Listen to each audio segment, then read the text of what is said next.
My name is Jane Hamilton, and I'm one of the education officers within the STEM team.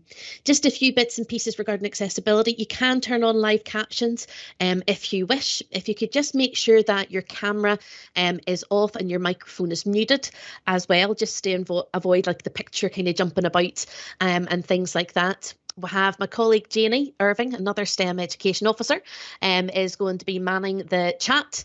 So if you have any comments or questions or thoughts, pop those into the window and we'll have a wee discussion around those as well. So like I said, Janie will be facilitating that. We are joined by some other members of the STEM team as well as myself. So we've got Ian Menzies, our Senior Education Officer, is here as well. Has Margaret joined us as well? I don't know if I've seen her. No, that's fine. Margaret Craw, another one of our education officers, and she's hoped to join us as well. So thank you to everyone who has joined us this evening. If you have any questions afterwards, please do ask. That's what we're here for. Or if you'd like to get in contact with me directly, you can do so. My email address is there and we'll be able to post that again later as well. The aim of this session this afternoon is just to hear from practitioners in and around lab skills. Now, over the last couple of years, it's become more and more popular to deliver this in lots of different settings, and we want this session to help inform and support colleagues more than anything else. And we've also called on a couple of practitioners to come and share their experiences of delivering lab skills. Want to give you an idea of why you could make the change, how you can make it happen, and of course listening to that all-important practitioner voice as well. And then we want to give you the opportunity to speak and have your concerns listened to. If you have any questions, anything we might need to follow up on as well. So just to give you a wee bit of an idea of who we are as the STEM team, we work within different regions across the country, and you will have your own STEM officer depending on what regional improvement collaborative that you are aligned with. We liaise with local authorities, we work with practitioners, we work with schools, we also work with other STEM providers and partners as well, and we offer professional learning like this webinar session. And there's a calendar of webinars that we have planned from now through until June. And if you want more information about that, you can see the Secondary Sciences page. We also provide development opportunities as well, where we can look into how you can lead learning within your own classroom. Maybe that is through widening your curriculum offer through the delivery of lab skills or another qualification. And we also want to make sure that we're supporting our secondary, primary and secondary settings in actioning the STEM strategy. Once again, you can each STEM officer can be contacted. So depending on where you're at, you will have your own STEM officer. So I'm currently supporting Tayside, so Dundee, Angus and Perth and Kinross. If you want to get in contact with us or find out who your local representative is, you can contact us at stem@educationscotland.gov.scot as well. Okay, so there's lots of different ways to get in contact with us, and we're a really friendly bunch, and we'd love to be able to support you with whatever is happening in your classroom. So just to give you a wee bit more of a background into where lab skills has come from, out of the last wee while. So there's been a big shift towards potentially looking at a more vocational approach to delivering the sciences in our schools. And a lot of that has been born out of, Skills 4.0, the STEM strategy that came out in 2017. And most recently, the OECD report that came through as well. We've always known that our workforce needs skills, needs knowledge and capabilities to thrive in an ever-changing environment, and that applies to the STEM branch as well. So whenever we were looking to encourage our young people to go into careers within STEM, how are we doing that?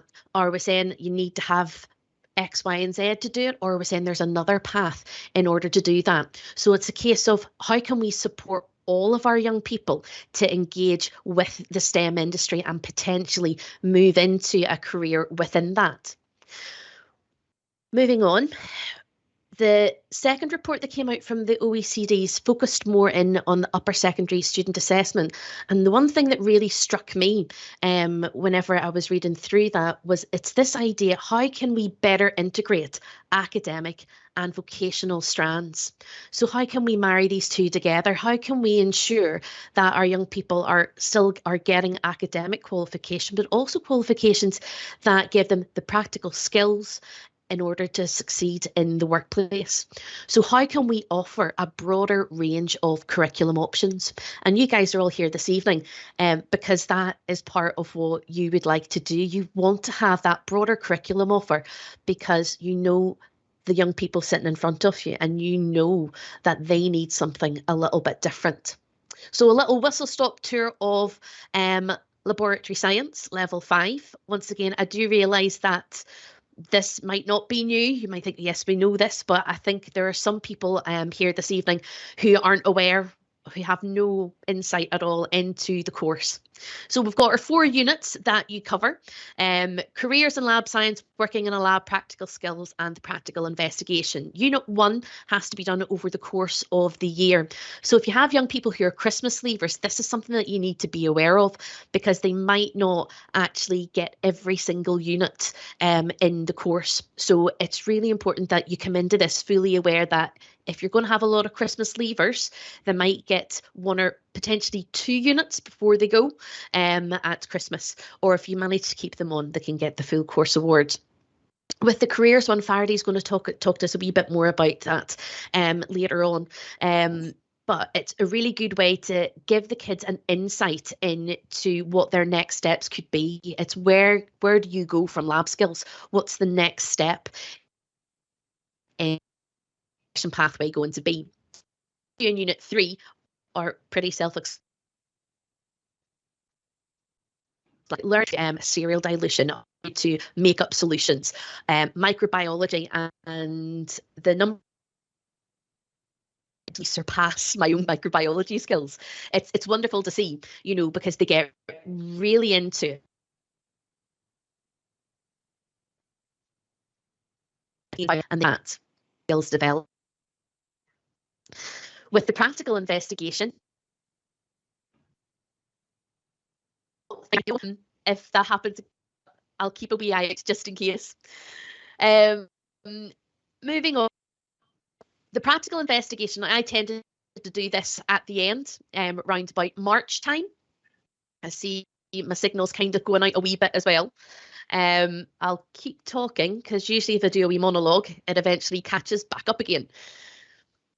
So with the practical investigation, they need all the skills that they have developed in order to do the practical investigation. Okay, back in the day, pre-COVID, it used to be done as part of a group. I might actually turn my camera off just now, just to make sure I conserve bandwidth. Either that or my eldest has just started going on Fortnite and we're out of luck. Anyway, so the practical investigation now, how you do this in your setting, you know, is entirely up to you. Okay, so there's lots of different ways in which you can approach this, and that's why we're going to share the experience of 3 different settings as well, because although it's the same course, our approaches were all slightly different. So we've got the 4 units, and one of the things, again, that I really loved about the lab skills course was how you'd have a group of young people coming in August, and it was like a totally different cohort by Christmas. You could see how their confidence had improved so much, even in how they were able to articulate their ideas, what they were doing, their organizational skills, being able to work with others. Because usually it's a bit of a mishmash you get in lab skills, folk who would never have talked to each other, but suddenly they're working together in lab skills. And being able to build those relationships with other young people worked really, really well. Now, there's also a link to the SQA catalogue. The running joke in my last school was my party piece was that I could recite the SQA catalogue because I'd been in and out of it so often. Now, In there, it gives you all the course codes, things like that, whether you need pre-approval, all that type of thing. And then there's a few other courses as well as lab science that might be appropriate for your setting. There's a link here as well to the SQA page for lab skills, where you get your course outline, any type of assessment advice and things like that are all there too. Once again, go have a good read through. If there's something you're not sure about, ask someone else, contact us, contact someone else in another school that has experience of delivering this as well. Okay, so you've come to hear about lab skills and how it's actually delivered. Now, I come from Bannockburn High School before I moved seconded to the ES STEM team. And while I was at Bannockburn, young people were struggling to access biology, chemistry, physics. And we knew we needed to do something a wee bit different. Our insight data was telling us that. The kids were telling us that. Parents were telling us that as well. But we actually went back to our BGE and had a look and thought, well, what can we do differently here? And how can that then feed in to what we're offering then in the senior phase? Because we wanted to increase capacity in the faculty as well. We wanted to keep kids in the faculty because we knew that we could have an offer that was going to be perfect for them, something that would give them breadth, something that would give them progression as well. So we knew what we wanted to do. So we came at this from a kind of planning for improvement perspective. We wanted to make sure that we were clear on what we wanted to achieve, and that was to broaden our curriculum offer. And we looked at our BGE first. We'd been through a validated self-evaluation, or a VSE, and that gave us a lot of food for thought, a lot of things to think about, as well as speaking to our young people. So once we'd been through that, we'd identified what it was we wanted to do. We knew this course was out there. So off I went on a little trip to Larbert High School and had a chat with some lovely colleagues there, chatted to anybody who would listen to me essentially, and asked, how are you doing this? What are the pitfalls? What are the benefits? Where could it lead to? We wanted to make sure we had all the information there. So we gathered data from other schools. We looked at our own insight data as well. And we took that time to really reflect on our own practice before we decided to make that move. Bannockburn was unusual as well because, like I said, we looked at our BGE and how that fed into our senior phase. So at the end of S2, whenever young people did their option choices, we give them a choice of going into applied sciences, which was a wee bit of everything, some problem-based learning, more project work, a bit more practical work in there as well. So they got to do a wee bit of everything. And once they completed that in S3, they would go into Nat 4 Science in S4, Lab Skills in S5, and then the Level 6 MPA in Scientific Technologies in S6. So you could see a really clear progression pathway where young people could feed in at different points of it. So if someone completed Nat 5 biology in 4th year, maybe got a grade C, they would opt for it then in their curriculum moving into S5. But there was also getting my words all mixed up. There was also the opportunity for them to make that progression still into a level 6 qualification at the end of S6. And whenever I think back to the impact that this had on our young people, like I was saying earlier, it's like you have a different group of youngsters in your class from the August to December.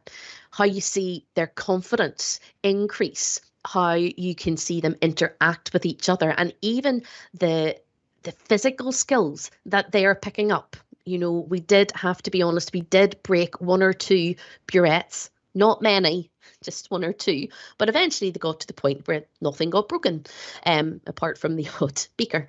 But it's that kind of confidence and the ability so they can see something through, they can write it up, and they feel like they are learning. And one of the things that really struck me was one of the girls who has now left the school said, I really felt like I knew what I was doing and I could tell you what I was doing. So she was able to articulate her learning. She was able to share her learning. And she also went on to a positive destination within the STEM industries. So everyone has a story, you know, and what works well in my school might not work well in someone else's, you know. So Bannockburn, relatively low SIMD, when if you think about the makeup of it, quite a small school roll, about 650 young people in the school. But by the time I'd left, we had 2 lab skills classes nearly at capacity, and the capacity is of course 20. So we had nearly 40 young people doing lab skills, which I think is a fantastic testament to the need for something like this in our schools, something that our young people can access and enjoy and see the benefit of in the long term. So that is my sales pitch done. So I'm going to hand over to one of our colleagues who has joined us this evening. So going to hand over to Gillian Lyon from Denny High School. Gillian, hopefully you can hear me. Yeah, can you hear me okay? We can indeed, thank you. Perfect. Hi everyone, my name is Gillian Lyon. As Jane just said, I am a science teacher at Denny High School in Falkirk Council. Bit different from Bannockburn, we're a much larger school, so this year we've got just over 1,400 pupils in our pupil roll. It's an increasing year on year. I have taught the lab skills course in our school for 3 years now. I am the lead and the only teacher of lab skills. I know from speaking to other schools, they can do it a bit differently. So other schools might have a chemistry teacher teaching the chemistry content, physics to the physics content, etc. But what works for us in our school is just me teaching the full course to the class. Okay. So I'm just basically going to give you a bit of an overview about how we came about teaching the course, how we overcame any barriers, and then just to kind of let you know how it's going and how it's impacting our young people. So the first thing we had to do was pitch the course to the senior management team. Jane, have you got my slides up there?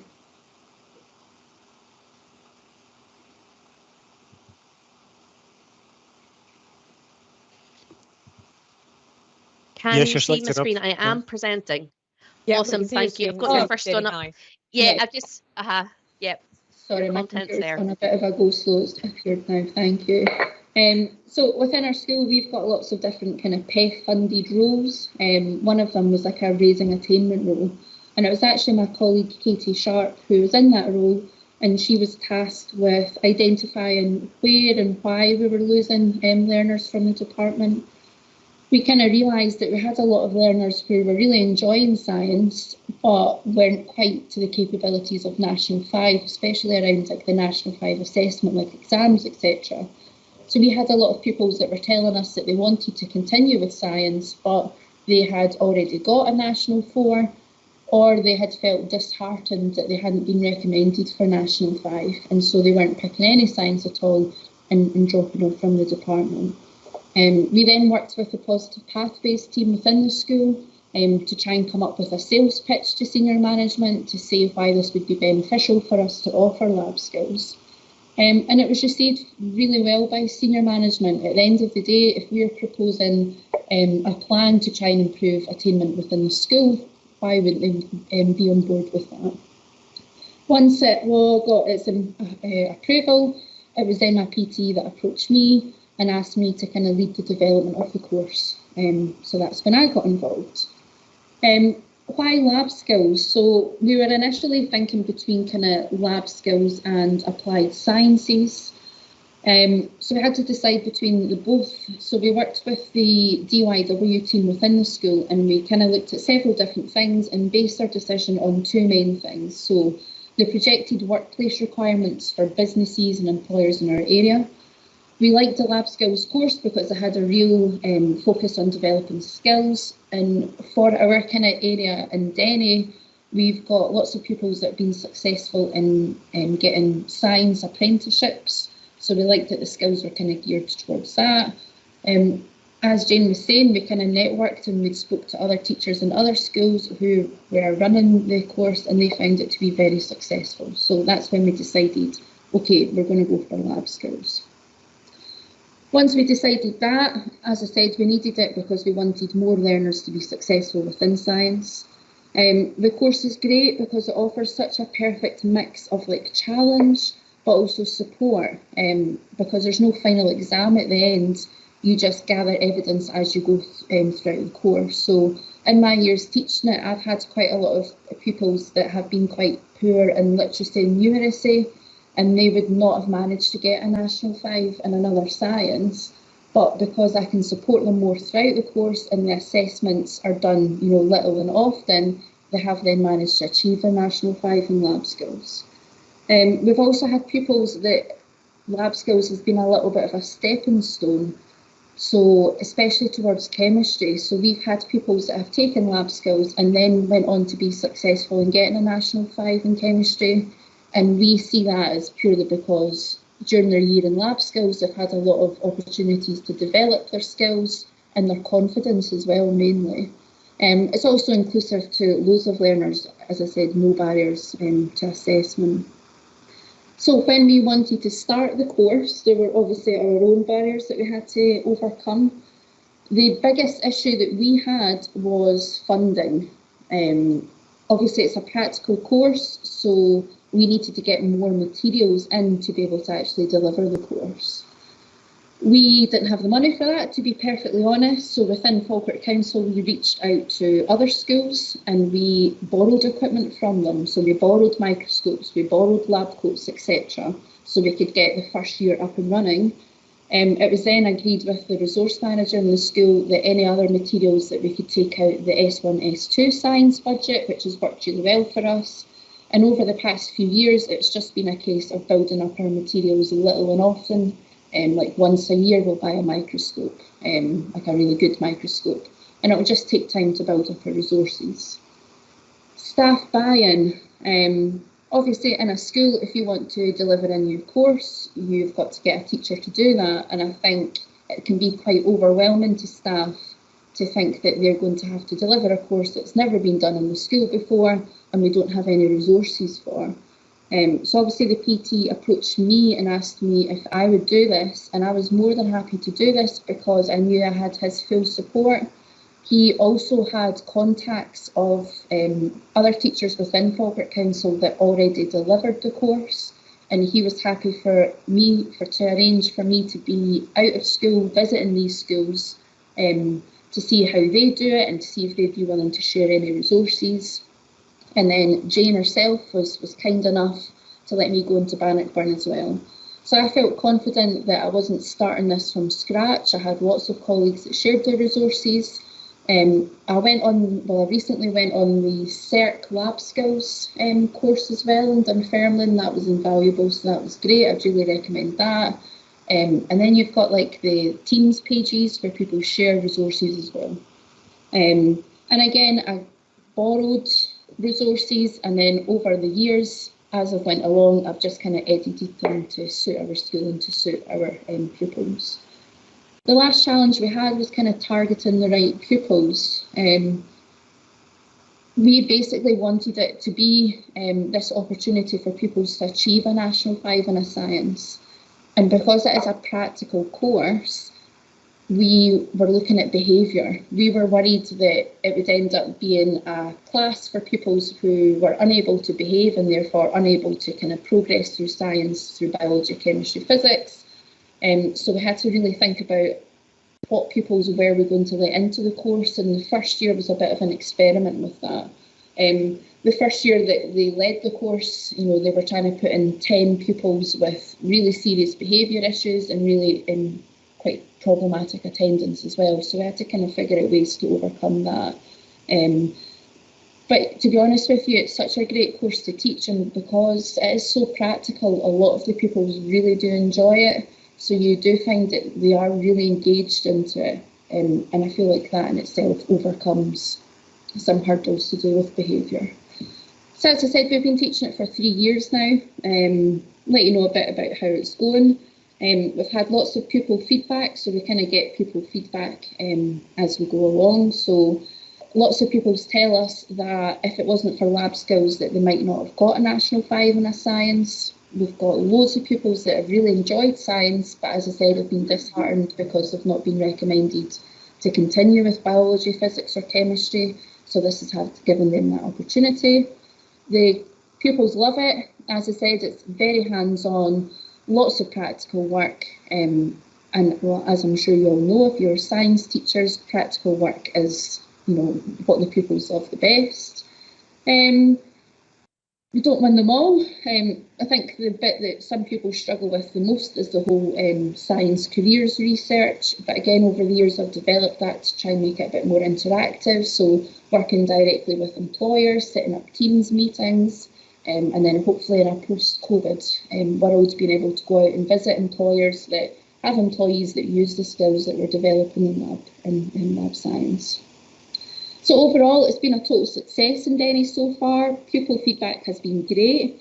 We've had pupils achieving National 5 in lab skills that were at risk of low attainment across the school. I've actually had pupils who, for example, in their 4th year, it's been the only National 5 that they've managed to achieve. So without the lab skills course, they would have been at risk of not getting any Nat 5s at all. The thing I personally love most about delivering this course is the relationships you develop with pupils. Within Denny High, I think the most I've had in a class is about 15, and because everything's quite hands-on, you get a real opportunity to kind of work more closely with the pupils. And as Jane was explaining, it does happen that you just have a classroom full of kids that wouldn't normally speak to each other. And it's so nice to be able to see them develop like their communication and their social skills with each other over the years as well. I've had pupils that have been through lab skills who have really struggled elsewhere in other subjects across the school, and they've seen lab skills as a place where they can kind of flourish. I've had one particular boy who was just a poor soul, really was, and towards the end of the year, he was actually approaching other pupils in the class and starting conversations with them, and I was just like, oh, this is great. I don't think he would have been able to do that if he wasn't in lab skills. We've had pupils who, for example, I had one pupil last year who was applying for an apprenticeship, and he was successful, and he said that his feedback was the employer liked how he showed his knowledge of health and safety in the workplace. And again, he learned that through lab skills. That was great. And then year on, we have more and more pupils opting to take it. So if you don't already deliver lab skills in your school, it's been great for us at Denny High, and I would really recommend that you look into it. Okay, thank you. Thanks so much for that, Gillian. And just to echo, some of the things that Gillian was saying there again, it is about the confidence, and kids that wouldn't normally you would see in the science corridor in 5th and 6th year are there. One of my favourite classes actually I don't know how I ended up with this, but it was all boys, and there was a few wee rascals in there as well. But they were amazing, and they got so competitive with their titrations, wanting to make sure that they got it to within the 0.1 or whatever it was. It was absolutely hilarious. But it was just great to see them do that. And so many of them went on to do modern apprenticeships and things like that. And they said, thank you, because I know about health and safety, and I know what should and shouldn't be done. How many other places do you talk about the Health and Safety at Work Act, but you do in lab skills. Thank you again so much, Gillian. So we're going to hand over to our next speaker. We've got a couple of questions coming in the chat, and then we'll address those later on. So our next speaker is Faraday Roberts, and Faraday joins us from Larbert High School. Hi, Faraday. Thank you for joining us. Hi. So I'm Faraday Roberts. Like Jane says, I'm at Larbert High School at the moment. So I'm in my 3rd year of teaching lab science as well. So I arrived at Larbert High School post-probation and was given one of 3 lab science classes that year. I was fortunate that lab science was already established within Larbert. They'd been teaching it for a few years already, and they had gone from 1 class to 2 classes. And when I started, we had 3 classes. We're now at 4 classes. We have 69 pupils enrolled in lab science this year, and we had even more than that last year. So we're now consistently at that sort of 4 classes per year. So when I started, there was the 3 classes, but only 1 out of the 3 of us had taught it before. So there was resources already there. There were PowerPoints, and there were booklets. And I found that the PowerPoints were fine. Like, we could deal with the the sort of resources that we had, they were great to use and great to adapt for your own classes and things like that. But the way that the pupils, the young people, were actually recording their work, I found that they were quite disengaged from that. So I'm sort of going to come at this from a different angle than what Gillian and Jane have, as they both were starting lab science in their school. I've sort of been developing it over the last 3 years. So when I started, I obviously wasn't the lead for it. There was another lead teacher for it. But after the first year of teaching it, knowing that I was going to be teaching it again the following year, I kind of really wanted it. I wanted to take hold of it and sort of make the changes that I would have wanted to see in the course and in the way that we deliver it. And knowing how many classes we had and that was going to continue, and it wasn't necessarily always going to be the same people teaching it, I wanted to make it something that anybody coming in to teach it would be able to just pick up and just go with however they wanted to. But the recording of the work was really solidly clear, simple, and easy for the young people to follow, and clear for them to see why they're doing it as well. Because in my first year, I found that a lot of the young people were disengaged from it because they felt that they were just doing it to tick a box. And you tick those boxes on those pages where you're marking them off and signing them off to say that they've done this technique. And just doing that all of the time and them just seeing that all of the time, they were constantly asking me, is this bit assessed? Is that bit assessed? Because they wouldn't want to put their effort in if it wasn't assessed. So I wanted to make it so that they thought that everything was assessed, basically, so that they would put as much effort into every piece of work that they did in the class, so that all of the evidence that we were collecting, and even the evidence that we weren't using towards their SQA qualification, that they were putting the most effort into, and they were taking pride in it as well. So there's obviously the 4 main units that are covered in lab science, which Jane's gone through, but I've kind of made it into 6. So the 6 units that we've got now follow a more thematic approach, as opposed to going through the unit 1, 2, 3, 4, the careers, the practical skills, the investigation. These are all now integrated into 6 different sort of topics, and it follows more of discrete science kind of just pathway through the year. Obviously, they still don't have the exam, but they feel a lot more like they are learning about the science now, as opposed to they're just completing things for the purpose of gaining a qualification. So we've obviously got the different topics that come under the practical techniques. So you obviously do your microbiology. So we've got a microbiology unit called pandemic. So obviously coming into the pandemic, and sort of we thought we were coming out of it, but obviously not. It's very topical, so they find this a lot more interesting looking at it from this point of view, as opposed to just learning about this is microorganisms and this is microbiology. We look at it through the theme of pandemics, and they learn a little bit more about pandemics. I find you have a lot of time with lab science because you've got all of the things that they need to do, but realistically that could be done in a very short amount of time. So it's about finding other things around it for me to make them a little bit more interested. So I feel like the pandemic one is one of the ones that they do tend to enjoy the most, and they learn a lot from it as well. So we've got the pandemic. We've then got what we've called kitchen chemistry. So that's all of your chemistry techniques, so your titration, your colorimetry, and we look at that through the theme of chemistry in the kitchen. So chemistry that's used in industry and chemistry that's used in everyday.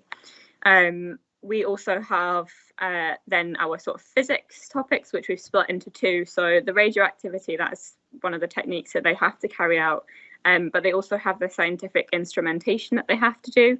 So we've made an electricity topic out of that.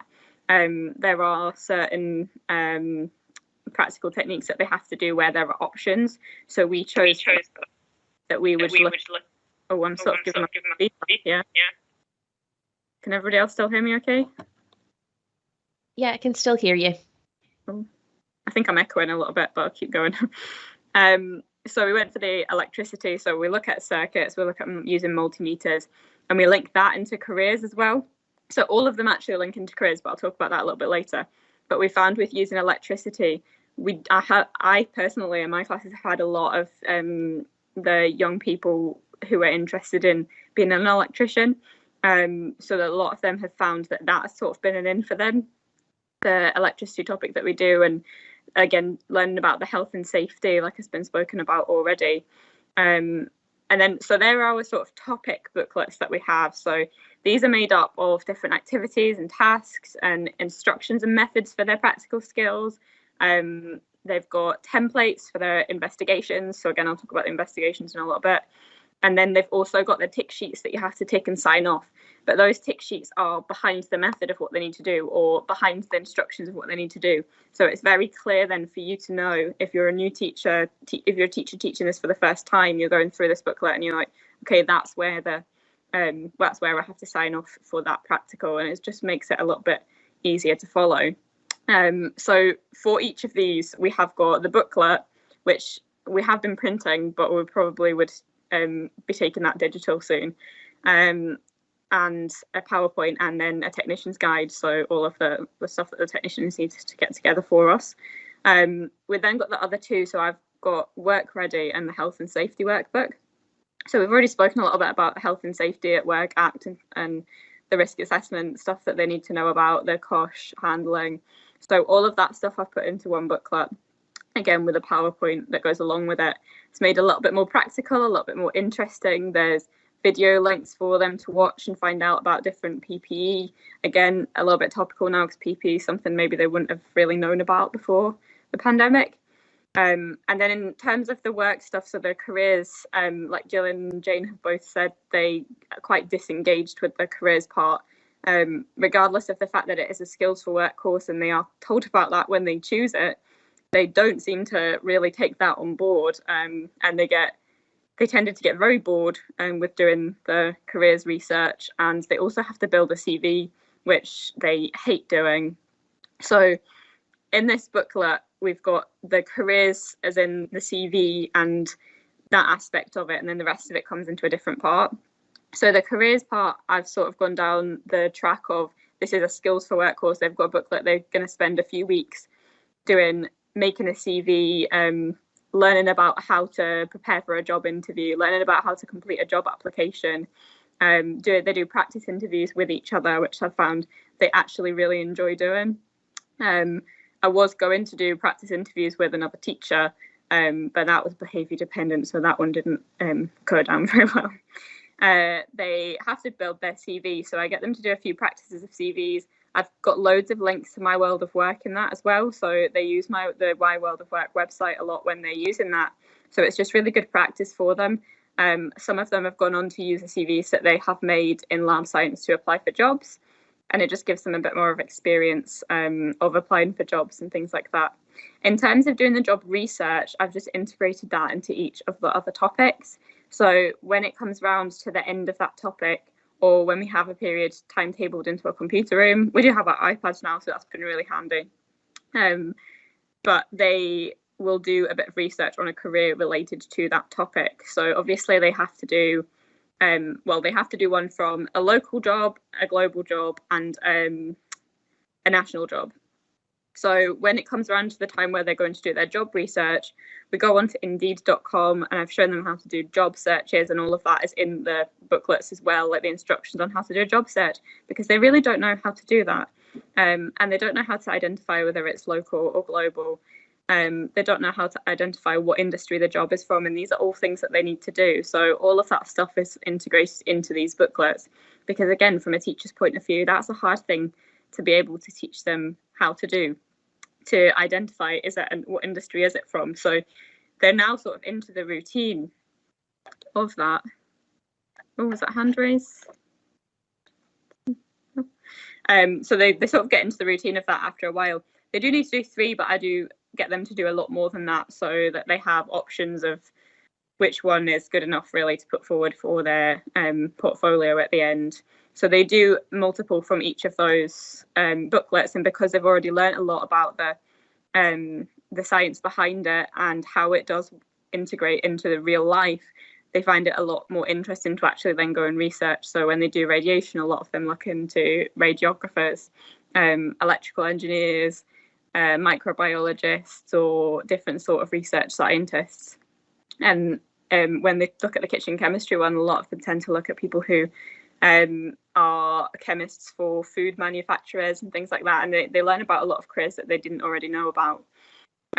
So I feel like the development of the course over the last few years has made it a more engaging, a more engaging unit of work for them to do, as opposed to you're doing this because it's got no exam, you just have to do these bits of qualifications. I feel like they're learning a lot more about science from it, and from that we have also had people go on to do National 5 biology, National 5 chemistry. I at the moment have a girl in my higher class who was in my higher biology class, who was in my lab science class 2 years ago.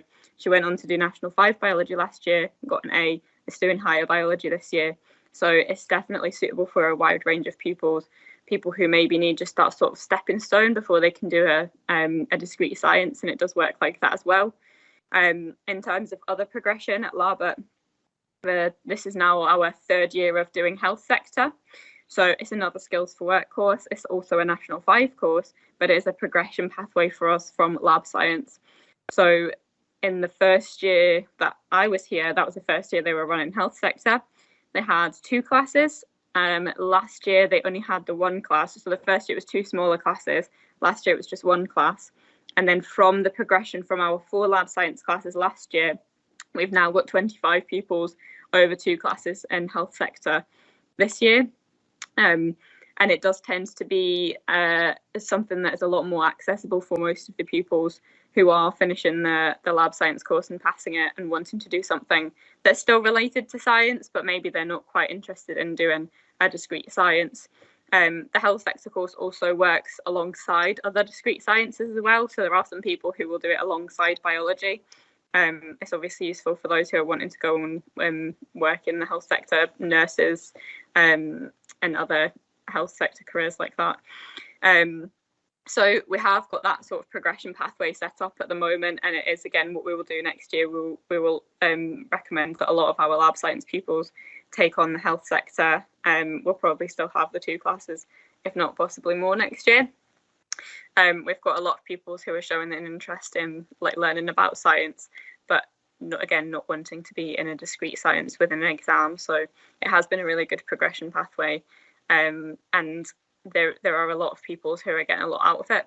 It is obviously different. It's not a practical qualification. It's all mostly digital in our school at least, and workbook based, but because it is also a skills for work course, they feel they can do a lot of it very easily because it's things that they have already done when they've been doing the skills for work part of lab science. And I worked closely with the person who was developing health sector over the last couple of years to make sure that my careers ready section of lab science matched up really well with the careers part of health sector. So it was very much a progression in that sense as well. So I feel like I've just rambled on a lot there, but thank you for listening. That was a little bit different from what Jane and Gillian spoke about, but I know when I first started teaching it, I would have liked probably quite a bit of practical information about how people actually run it. Like, what do you actually do? How do you get them this qualification? How do you get them to do these practical techniques? Do you just sit in a classroom and do them, or do you do it with topics, or how? So I just hope that was a little bit useful for some people. So thank you for listening. That's awesome. Thank you so much, Faraday. And like I said, no 2 schools are the same, and this is the beauty of lab skills. So what works well in one setting might not necessarily work. So you have to tailor it to the kids that are sitting in front of you, because that's who we're doing it for, and you as the practitioner, your kids better than anyone else. And you might think, oh, that wee bit would work really well in my school, but I think I would have to tweak that little bit to do something different again. So once again, it's great to have, the different perspectives, coming from it as well. Okay, so I do appreciate that we have talked a lot, which is awesome. However, just to kind of get you thinking about next steps, there were some questions that like earlier on. Leave the session later on.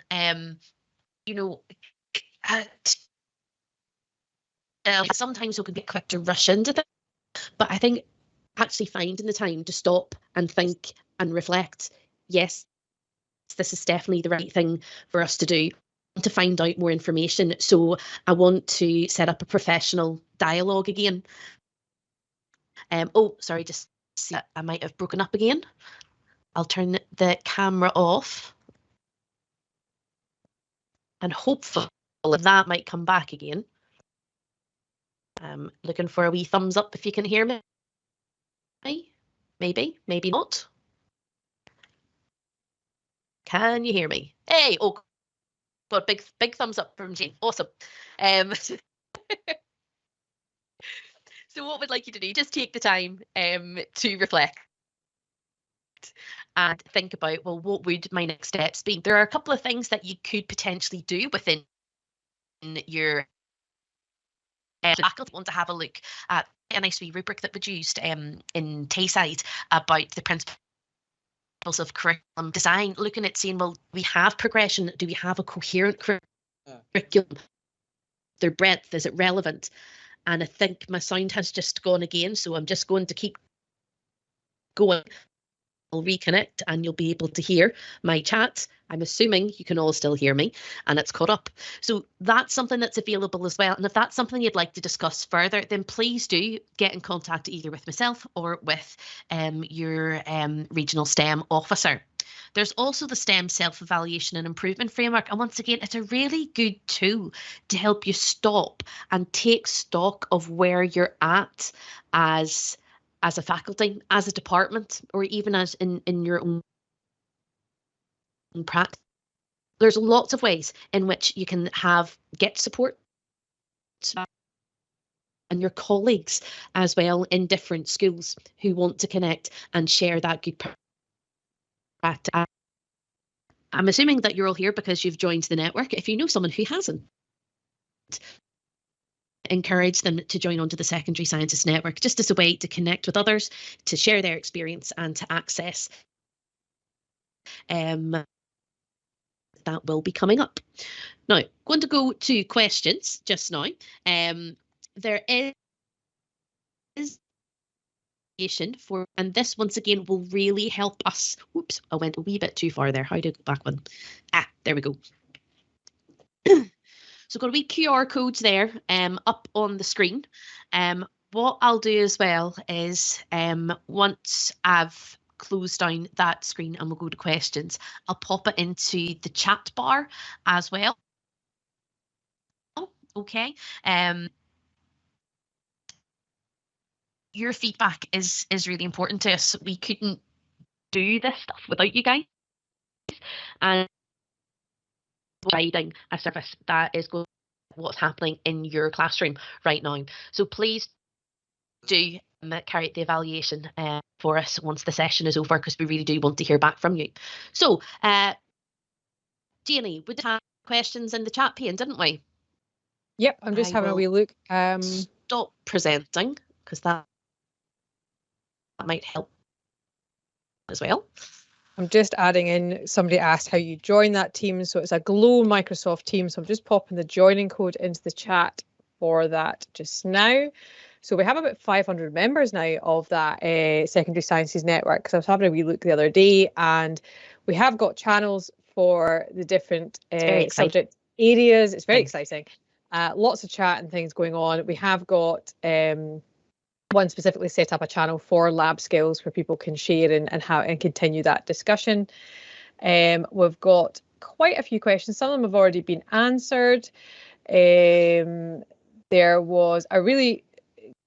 was a good question around sort of attendance and the issues and things that was actually answered around how to deal with that. So I'm just going to leave that as it is because it's in the chat. There was obviously quality mention of school technicians, which yep, I still really miss my school technician, even though I don't actually need one. But Ian also answered a question in there around young STEM leaders. So I just want to draw that attention. Is somebody asking about whether they'd linked the lab skills course and young STEM leader together, and actually obviously contacted the CERC young STEM leader team saying there's a lot of schools that were cross-setting and co-delivering young STEM leader with other courses, and environmental science and lab science were two good offers, as they often didn't seem to need the full 6 periods in S6 to do that. There was also a question around the health sector course, and again, Ian, I was desperately seeking that on the SQ site, but he managed to get in there in front of me with a link to that, which is in the chat. And then there were some random questions about radioactive sources, which I'm actually wondering if anybody can answer. Which radioactive sources are schools using for the radioactive topic? So if anyone else wants to come in on that, because I don't know, because I used to just go get them out of the cupboard. So I'd love to hear from somebody else that might be more knowledgeable about that one. Feel free to unmute. Chris has put something about that. Certain radioactive sources cannot be used in classes for anybody under age 16. And we focus on other sources of radioactivity that are not problematic in this way, for example, low salt and rock samples rather than the main sources. Yeah, that was one of the issues there. So I think that's most of the questions. I don't know if anybody else has got anything coming in. Smoke alarms, rocks, balloons. I'm now just going to have a slightly baffled moment and go and find a balloon and a Geiger counter if I have one somewhere to see about the radioactivity. And bananas, I knew bananas were good as well. They're also, and this has got nothing to do with anything, but they're quite entertaining if you look at bananas under black light as well, because you can see them glow, which is fun. Right, thank you for explaining that one, because I just was obviously not fully aware of what was happening there. So any other questions around what we've been looking at today, folks, that we want to pick up on? Yeah, someone had mentioned about catch up. If someone misses anything, if attendance is an issue. Now, on such or not, or if I have dropped off again. Oh no, I haven't. Coming and going, Jane, a wee bit. With that, what we used to do. Oh, I'll keep going. So have mop-up sessions, and pre-COVID, it would be during study. The kids would be able to come in, would have different bits and pieces set up for them. That was slightly different again because you had smaller numbers of kids coming in and things like that. So you're still able to time or block off an afternoon, a morning, and tell the kids I need you in at this time, this date. Now sometimes there are some kids it just be able to access it, and unfortunately they might not get that particular unit, but they can still access some of their other unit passes as well. And I'll stop. Thanks, Jane. I think we got that with the sort of mop-up sessions, having the various things sort of set up for them and get them to come in just to pick up on anything that they've missed there. Does anyone have any other questions or want to come in on anything?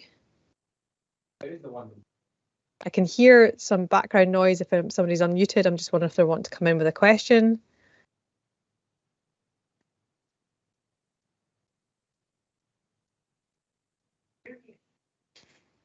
Jenny, I think it might be nice to hear. It's great that we've got 40 or so people on the call just now. I'd love to just some feedback from people. Is this something that's made you think this could be something you want to offer next year in the coming years?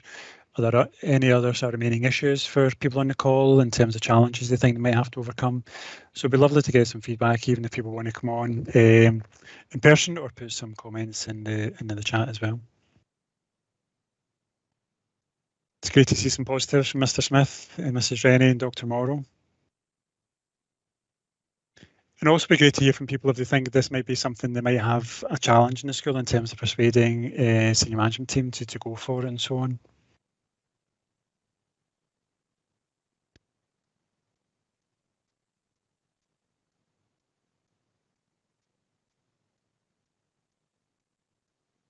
We've got another question about the health sector skills for work course. It's something Ms. Angs would like to hear more about. And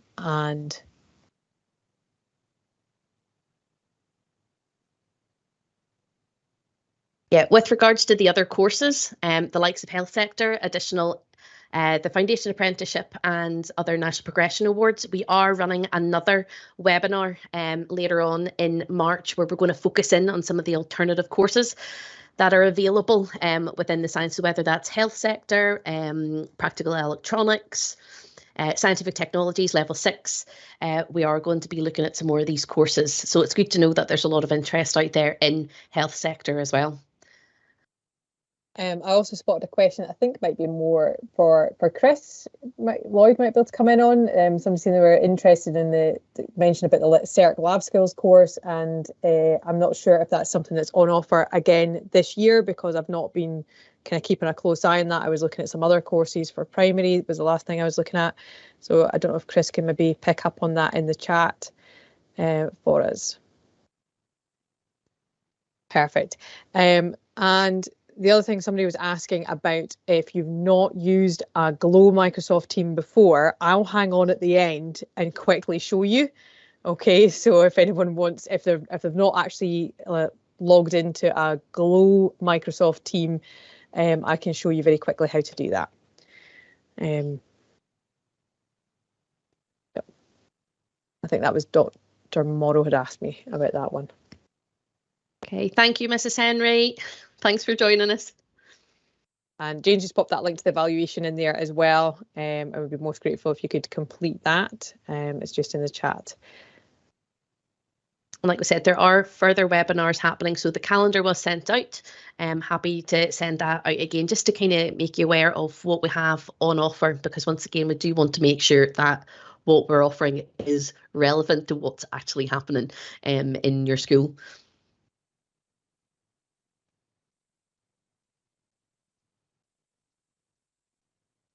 Cool. Well, if that is it with everybody, I'll put the Teams code in the chat again. I think I did put the chat earlier. But it's very high up. I'll pick it up and pop it back in again.